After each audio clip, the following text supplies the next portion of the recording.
भगवान विष्णु ने माता लक्ष्मी को बताया, सुबह सुबह विधवा स्त्री का चेहरा देखने से क्या होता है। कथा सुन लो, धन्य हो जाओगे। दोस्तों, प्राचीन समय की बात है। भगवान श्री हरि विष्णु जी और माता लक्ष्मी जी अपने धाम वैकुंठ लोक में विराजमान थे और संसार के सभी विधवा स्त्रियों के बारे में बातचीत कर रहे थे। तो बातचीत करते करते माता लक्ष्मी जी भगवान श्री हरि विष्णु जी से कहती है, हे स्वामी, विधवा स्त्री का चेहरा सुबह सुबह देखने से क्या होता है।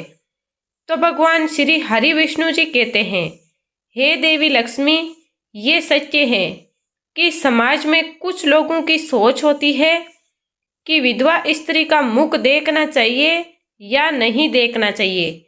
आज मैं इसी बात को विस्तार से मैं आपको समझा रहा हूँ कि इस विषय में संत महात्माओं ने क्या कहा है और क्या सत्य है। आगे भगवान श्री हरि विष्णु जी कहते हैं, हे देवी लक्ष्मी, ये प्रसंग बहुत ही अच्छा सीख देने वाला है। इस प्रसंग से आपको एक बड़ी सीख मिलने वाली है। इसीलिए हे देवी लक्ष्मी, आप इस प्रसंग को ध्यान से सुनिएगा कि सुबह उठते ही विधवा स्त्री का मुख देखना चाहिए या नहीं देखना चाहिए। आगे भगवान श्री हरि विष्णु जी कहते हैं, हे देवी लक्ष्मी, इस बात को लेकर समाज के कुछ लोगों के मन में भय उत्पन्न हो जाता है कि किसी पुरुष की अगर पत्नी मर जाए तो सुबह उसका मुख देखा जाए तो क्या होता है। आज लोगों ने समाज में जो भ्रांतियां उत्पन्न कर रखी है, उसे मैं परमात्मा और संत महात्माओं की वाणी के अनुसार इस भ्रम को मिटाना चाहता हूँ। आगे भगवान श्री हरि विष्णु जी कहते हैं, हे देवी लक्ष्मी, जिसकी पत्नी मर जाती है तो सुबह सुबह उसका मुंह देखना चाहिए या नहीं देखना चाहिए। चलो इस बात को समझते हैं। आगे भगवान श्री हरि विष्णु जी कहते हैं, हे देवी लक्ष्मी, जीव तो स्त्री हो या पुरुष, उसका मुंह देखने में क्या दिक्कत है। पर समाज के कुछ लोगों को क्या मालूम है, अगर किसी की पत्नी मर जाए, अगर वे बिंदी लगाती है, मंगलसूत्र पहनती है, मांग भरती है, तो लोगों को समझ में आता है कि वह सुहागन है और वह पत्नी जिंदा है। लेकिन उसी पत्नी के बिंदी भी नहीं, मंगलसूत्र भी नहीं, मांग में मांग भी नहीं, तो लोग उसे विधवा कहकर उसे देखना नहीं चाहते। पर किसी स्त्री का पति मर जाता है तो लोग साधारण सी भाषा में कह देते हैं, कोई अपशगुन नहीं हुआ है, और सुबह सुबह किसी विधवा स्त्री का मुंह दिख जाए तो लोग कहते हैं अपशगुन हो गया है। आगे भगवान श्री हरि विष्णु जी कहते हैं, हे देवी लक्ष्मी, समस्त जीवों को जन्म तो परमात्मा ने ही दिया है और मृत्यु भी परमात्मा ही देते हैं, और इसका संबंध किसी के साथ कितना है ये परमात्मा ने पहले ही लिख दिया है। तो लोगों को किसी का मुख देखकर ये निर्णय नहीं लेना चाहिए कि ये गलत है या सत्य है। यदि इस प्रकार से सुबह सुबह मुंह देखने से अपशगुन या सुगुन होता तो भगवान श्री राम जी के पिताजी महाराज दशरथ जी भी स्वर्ग सिधार गए थे, तो उनकी 3 पत्नी विधवा हो गई थी। कौशल्या माता, कैकेयी मैया, सुमित्रा मैया, वे भी तो विधवा हो गई थी। तो क्या अयोध्या के लोगों ने उनका मुख नहीं देखा था? क्या अपने तीनों माताओं को भगवान श्री राम जी ने उनके मुंह नहीं देखा था क्या? आगे भगवान श्री हरि विष्णु जी कहते हैं, हे देवी लक्ष्मी, ये समाज के कुछ लोगों की सोच है कि ये लोगों के नकारात्मक बुद्धि है।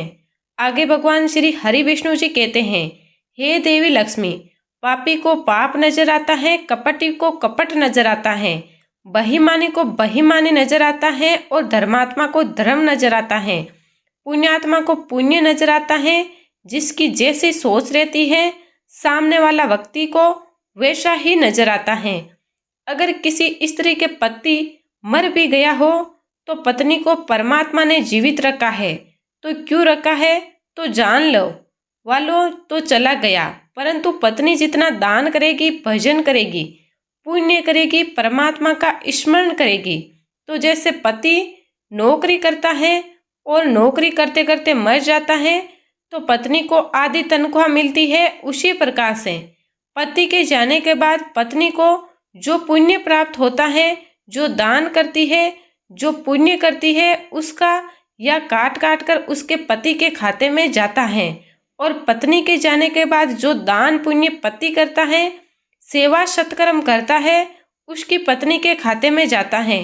इसीलिए जो जीवित है उसे सत्कर्म करने के लिए भगवान ने छोड़ा है, दान करने के लिए, भजन करने के लिए, एकादशी का व्रत करने के लिए। इसीलिए भगवान का व्रत करना चाहिए, परमात्मा का भजन करना चाहिए, उसका पुण्य या उसके खाते में जाता है।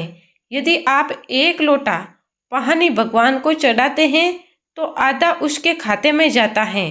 और जब दोनों साथ रहते हैं पति पत्नी, तो दोनों को एक पुण्य मिलता है और एक साथ भगवान के पूजन करते हैं। और पत्नी व्रत करके बैठी रहती है तो भले खाते में ना जाए, लेकिन जब एक रह जाता है तो परमात्मा यहाँ तो लिखा है एक ना एक दिन सबको जाना है। जब एक रह जाता है तो उसके हिस्से का भाग्य उधर चला जाता है। इसीलिए राम नाम सबको कहना है, भगवत भक्ति में डूबे रहना है। किसी पर लांछन लगाना गलत पाप है, यह मनुष्य के गुण नहीं है। ऐसा कहाँ लिखा है? कौन कहता है? विधवा स्त्री का मुख नहीं देखना चाहिए, ये सब तो विधि का विधान है। इसीलिए ये सब गलत बातें हैं।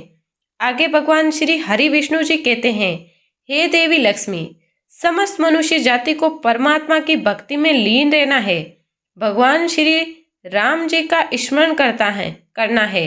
यही सच्चे हैं।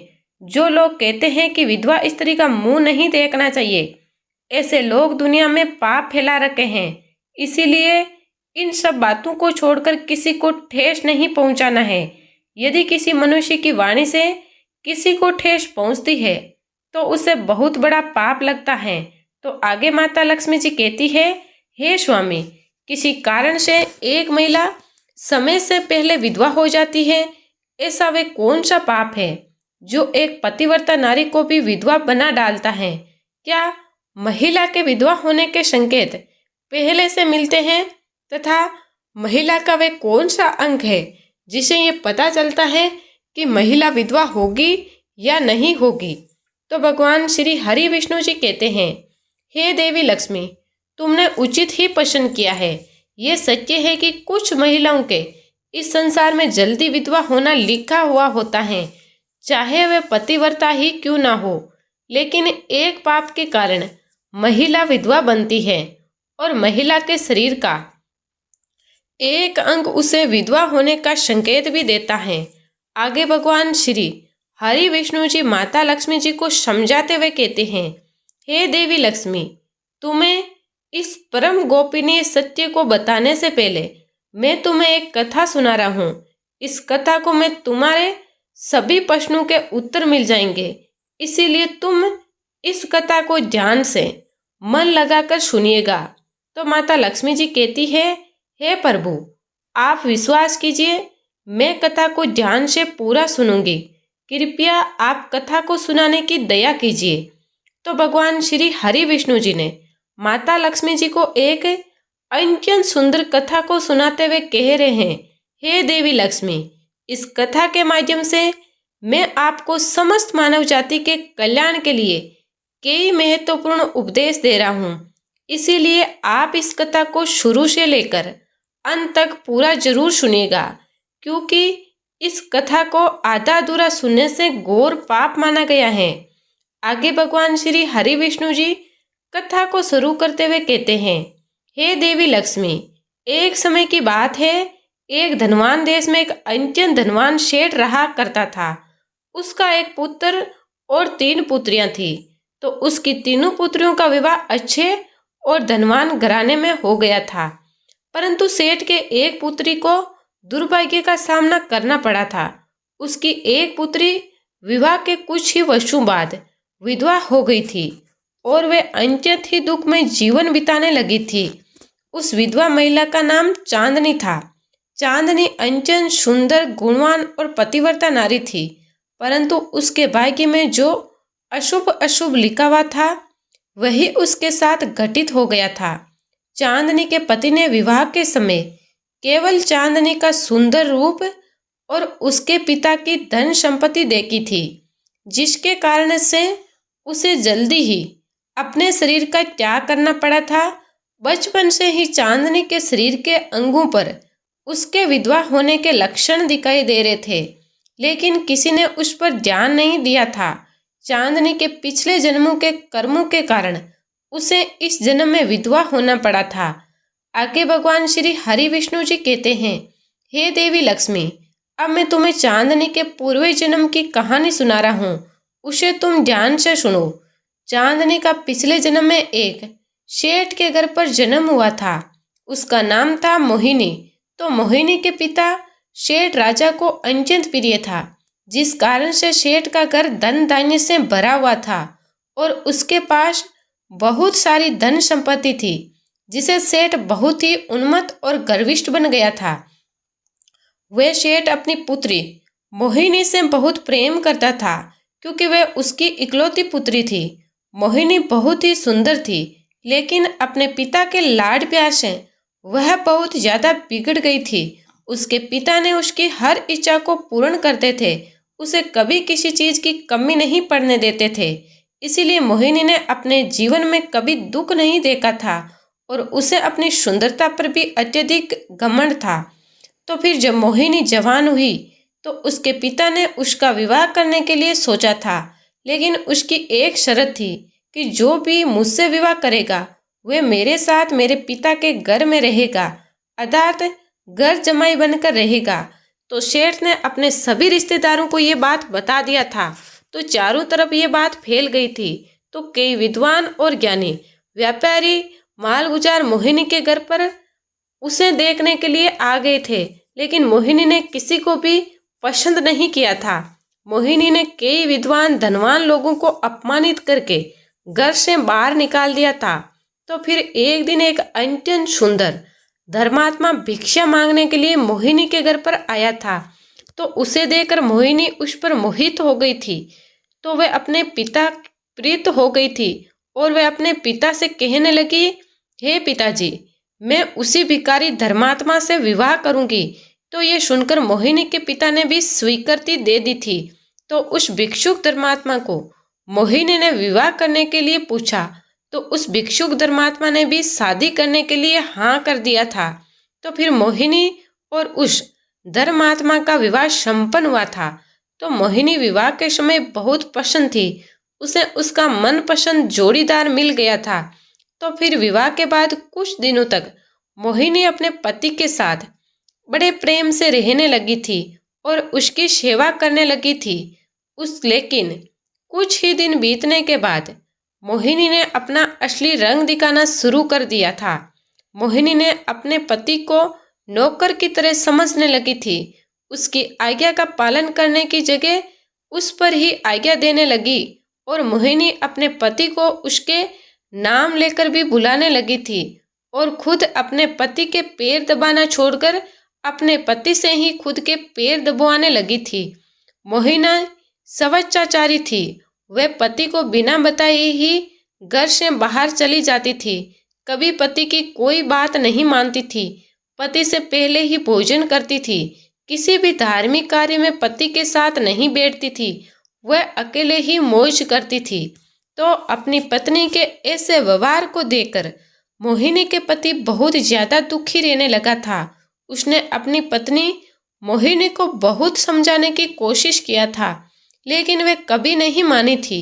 मोहिनी अपनी ही मनमानी करती रहती थी। तो मोहिनी के माता पिता ने भी उसे समझाने का बहुत प्रयास किए थे कि महिला को अपने पति के साथ ऐसा व्यवहार नहीं करना चाहिए, लेकिन मोहिनी अपनी माता पिता की भी बात कभी नहीं मानती थी और वह जानबूझकर अपने पति को अपमानित करती रहती थी। दिन रात अपने पति के बुराई करना, उसे अपशब्द कहना, उसे नाम लेकर बुलाना, अनेक प्रकार के निंदनीय कार्य वे रोज करती थी। तो मोहिनी के पति भी उसे बहुत ज़्यादा परेशान हो गया था। तो फिर एक दिन उसने बहुत विचार किया था और मोहिनी को छोड़कर जाने का निश्चय किया था। और मोहिनी के पति ने बिना किसी को बताए ही अपने घर को छोड़कर चला गया था। उसने मोहिनी का त्याग कर दिया था और वन में जाकर तपस्या करने लगा था, क्योंकि हिंदू धर्मशास्त्र यही कहते हैं कि बुद्धिमान मनुष्य को दुष्ट और स्वेच्छाचारी पत्नी का त्याग कर देना ही चाहिए, अन्यथा वे भी उसके पाप का भागीदार बन जाता है। इस प्रकार मोहिनी के पति वन में जाकर तपस्या करने लगे थे, परंतु मोहिनी भी अपने पति को खोजने की कोशिश की ही नहीं थी और बड़े मोह से अपने ही घर में रहने लगी थी। तो मोहिनी के माता पिता ने उसे बहुत समझाते थे कि तुम अपने पति से विनती करके उसे वापस घर पर ले आओ, लेकिन मोहिनी कहती थी अपने माता पिता से कि जाने दो, वैसे भी मेरा भीख मांगा पति किसी काम का नहीं है, उसे विवाह करके मैंने उस पर उपकार ही किया था, लेकिन वह मूर्ख मुझे ही छोड़कर चला गया। ऐसा मूर्ख पति के साथ रहने से तो अच्छा है मैं अकेले ही रह लूंगी। मैं इतनी सुंदर हूँ, कोई भी पुरुष मुझसे विवाह कर लेगा। तो मोहिनी की ऐसी बातें सुनकर उसके माता पिता भी दुखी रहने लगे थे। तो उधर मोहिनी के पति ध्यान मग्न होकर तपस्या करने लगा था और सांसारिक मोह माया के बंधनों से मुक्त होकर परमात्मा की भक्ति में लगा रहा। तो फिर कुछ दिनों बाद मोहिनी के पिता के साथ अशुभ घटना घटी थी। उसे राजमहल में चोरी करते हुए सिपाहियों ने पकड़ लिया था और राजा को इसकी खबर दे दिए थे। तो राजा उस पर बहुत क्रोधित हुए थे और उसका सारा धन संपत्ति छीनकर उसे कारागृह में डाल दिया गया था। तो इस प्रकार सब कुछ छीन जाने के कारण मोहिनी बहुत दुखी और गरीब हो गई थी। तो उसकी माता और मोहिनी अब दूसरों के घर पर काम करने के लिए जाने लगे थे और मोहिनी के पिता तो कारागृह में बंद थे, तो उसे और उसकी माता को सारा काम करना पड़ रहा था। तो मोहिनी को अकेलापन सताने लगा था। उनके घर में कोई पुरुष नहीं था, इसीलिए उनकी सहायता के लिए भी कोई नहीं था। तो अब मोहिनी को अपने पति की याद आने लगी थी, लेकिन मोहिनी के पति तो वन में तपस्वी बनकर बैठा था। तो फिर मोहिनी अपने पति को ढूंढने के लिए वन में चली गई थी, लेकिन उसे उसका पति कहीं पर भी नहीं मिला था। वह वन में हर तरफ घूमने लगी थी, लेकिन उसे उसका पति नहीं मिला था। तो फिर वे एक जगह पर विश्राम करने बैठी थी। तो अचानक उस स्थान पर एक शेर आ गया था और उसने मोहिनी पर हमला कर दिया था और उसी क्षण मोहिनी के प्राण चले गए थे। तो मृत्यु के बाद वहां 3 यमदूत आए थे और मोहिनी को घसीटते हुए यमलोक ले गए थे। तो यमलोक में जब मोहिनी यमराज के सामने जा पहुंची थी, तो यमराज ने उसके पाप और पुण्य का मूल्यांकन किया था। तो यमराज कहने लगे, ये तो अत्यंत पापिनी महिला है, इसने कभी अपने पति का सम्मान नहीं किया, इसने बार बार केवल अपने पति का अपमान ही किया है।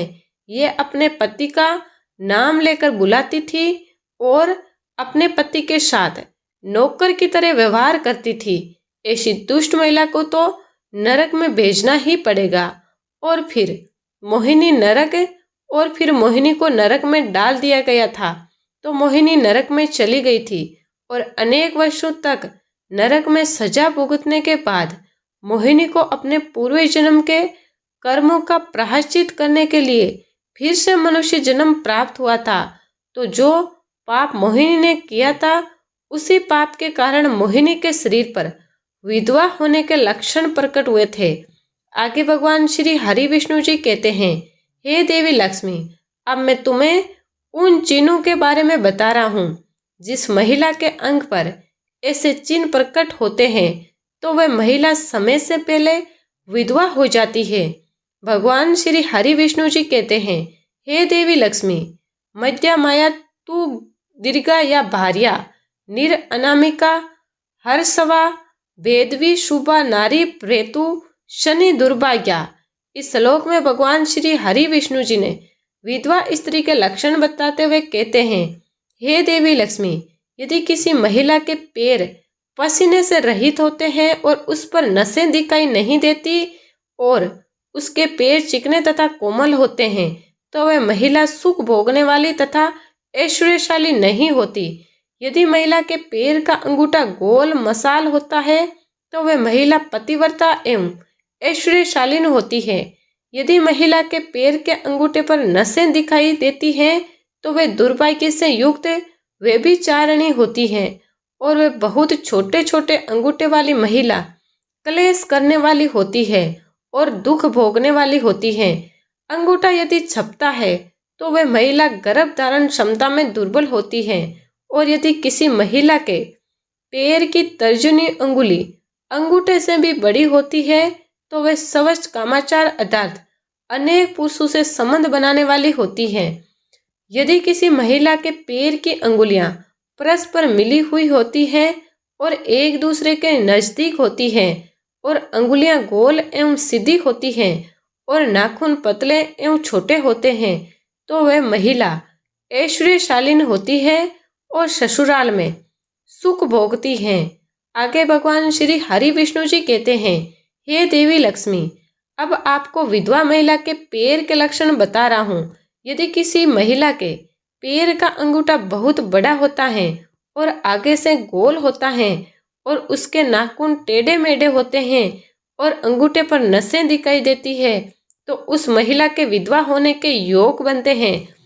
यदि महिला की एड़ी बहुत बड़ी होती है तो वह मृत्यु पर्यंत दुख भोगने वाली होती है और यदि महिला के पैर मांस रहित होते हैं तो ससुराल के भाग्य को नष्ट कर देती है। यदि किसी महिला के पैर की अनामिका उंगली बाकी उंगलियों की तुलना में बहुत छोटी होती है तो वह कला करने वाली होती है और घर के वातावरण को असहनीय बना देने वाली होती है।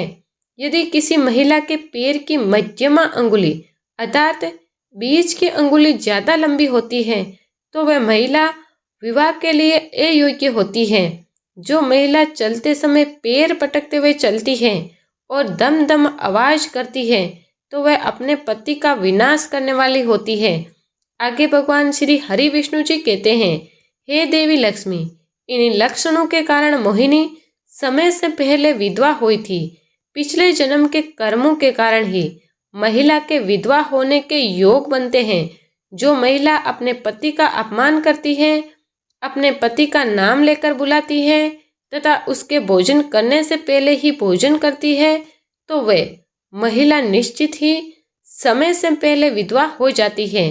एक पतिव्रता महिला कभी किसी का अपमान नहीं करती और कभी वह अपने पति का नाम लेकर नहीं बुलाती और सदैव अपने पति से एकनिष्ठ रहकर उसकी इच्छा के अनुसार चलती है, तो उस महिला की कभी दुर्गति नहीं होती और वे मृत्यु के पश्चात मेरे ही लोक वैकुंठ धाम को प्राप्त करती हैं। इस प्रकार से भगवान श्री हरि विष्णु जी ने माता लक्ष्मी जी को यह अत्यंत महत्वपूर्ण कल्याणकारी कथा को सुनाए हैं। इसीलिए इस कथा को जो मनुष्य सच्चे मन से पूरा सुनेगा तो वह मनुष्य धन्य हो जाएगा और उसके सभी पाप समाप्त हो जाएंगे। ये कथा हमें सिखाती है कि किसी भी स्त्री या पुरुष को उसके जीवन की परिस्थितियों के आधार पर अपशगुन का दोषी ठहराना घोर अज्ञान है। जन्म और मृत्यु परमात्मा के विधान से होती है, इसमें किसी मनुष्य का दोष नहीं होता। विधवा स्त्री हो या कोई भी जीव, वे भी ईश्वर की ही संतान है और समान की अधिकारी है।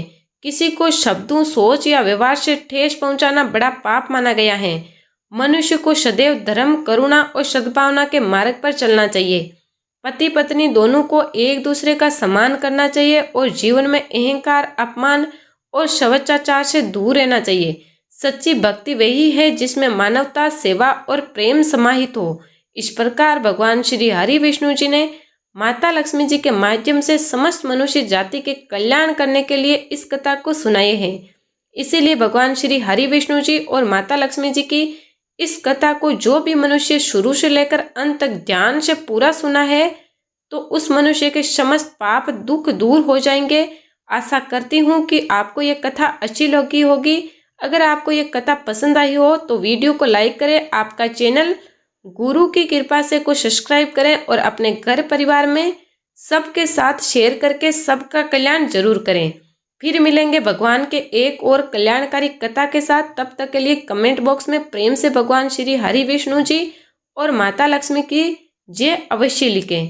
जो भी मनुष्य भगवान श्री हरि विष्णु जी और माता लक्ष्मी जी की इस कल्याणकारी कथा को सच्चे मन से पूरा सुना है, उस मनुष्य पर भगवान श्री हरि विष्णु जी और माता लक्ष्मी की कृपा अवश्य होगी। आप